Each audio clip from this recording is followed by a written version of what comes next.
Hey there YouTube, Alan Ari here with another quick Minecraft how-to video. I'm going to be showing you today is secure automated doorways.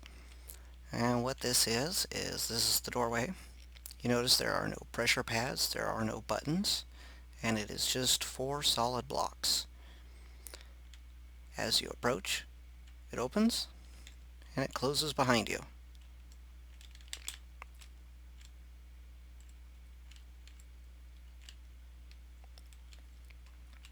Very, very nice security system. And this door here is currently set to open only for me and with my player name.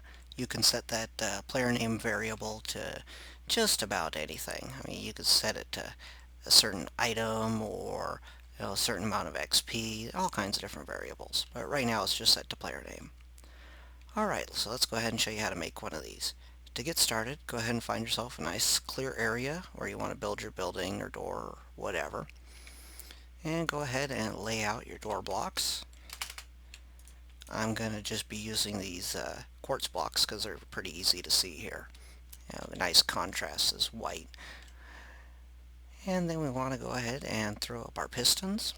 And we're going to do one space in between our door blocks and the piston. And then place your piston down this direction. Okay. Now go ahead and place another set of pistons on the other side. Just like that.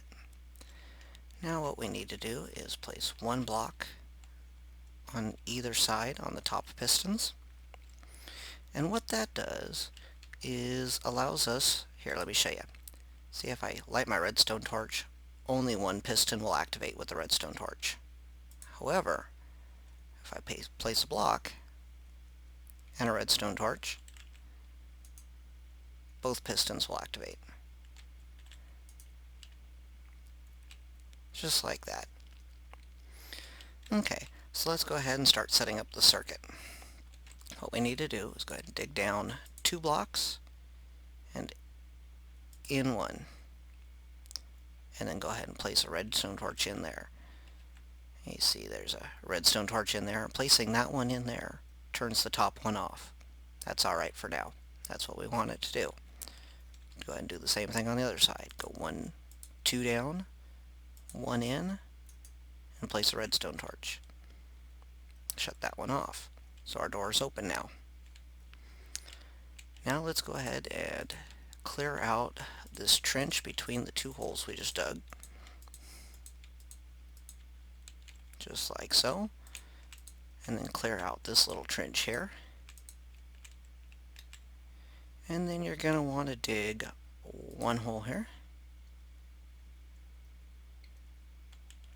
1 hole here. And 1 hole here. Just like so. Gonna lay some redstone. Just like that. See, so there's redstone from this torch to the center, and redstone from this torch to the center. And we want to do it like this with the 1 hole and the 2 holes, because it's a timing thing. You're gonna have to trust me on that. And go ahead and pop our redstone torch in the middle, which should shut off the 2 on the edges and keep our door in its default closed state. So there we go. Alright, so the next thing we're going to do now is go ahead and set up a timer and a command block to go ahead and give this door some instructions. Let's go ahead and pop this block out here and put our redstone comparator. And a comparator basically checks for an output from the command block and checks for a variable, and if it's yes, it goes ahead and sends the power through. If it's no, it doesn't send the power through. Pretty simple. And pop out a block there and there. Let's go ahead and place down a command block. Now, a command block's a pretty simple thing. Go ahead and just /give your name 137. And that will give you a command block. That is the only way to get one. And let's go ahead and clear out some space around this command block for its timer circuit. Okay, so that's what you should have here. Now, next thing we need to do is go ahead and get the coordinates for our door. So our door is right here. Go ahead and stand right in front of either one on the outside edge.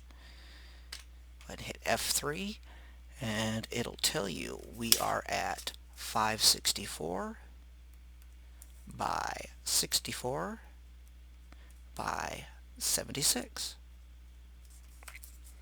And go ahead and get that out of there for now. Come back down here to our command block. Right click it to give it some instructions. We're going to go test for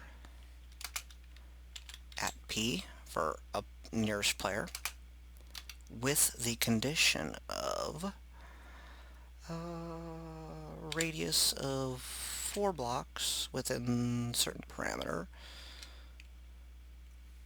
X equals 564, Y equals 64, and Z equals 76. And then I'm also going to check for a player name of Travis R. Campbell. So that will basically tell the circuit to test for the nearest player to be within 4 blocks of these coordinates, which is the front of our door, with a name of Travis Campbell. And if that is so, it'll send power to the circuit. Alright, now to set up our timer.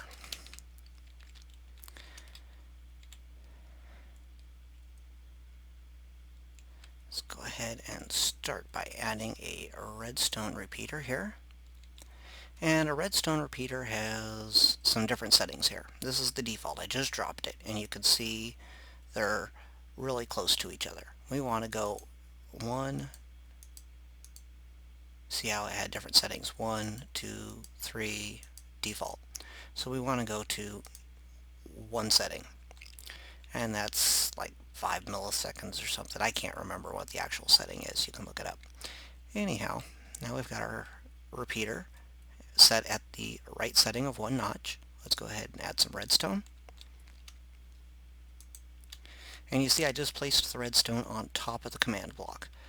Now normally if you right click on a command block, it will just give you the command block instructions. It won't let you place anything on top of it. So you want to hold down the shift key while you right click, and that will allow you to place the redstone. Same thing with the redstone torch that I'm going to place on the side of the command block. You have to hold down shift and place the torch, because we want it to actually be attached to the command block. And then some redstone in the final corner, and that set up our timer circuit. That should flash continuously, and our door should now be active. Let's go ahead and run to the front of the door. Boom.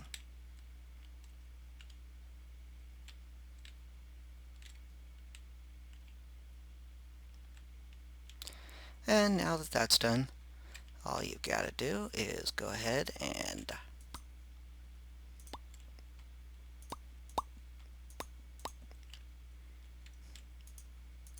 fill in some spots. I just like to go ahead and close up around all the torches. Go ahead and close up your big gaping hole.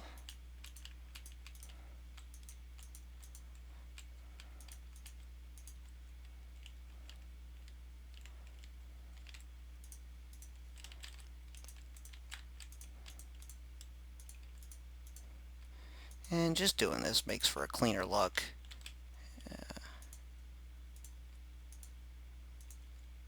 Hides all your materials there.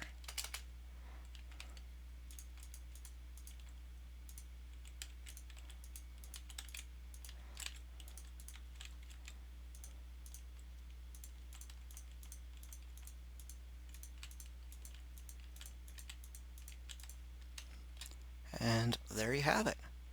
One automated doorway that responds only to you. Have fun. Thanks for watching.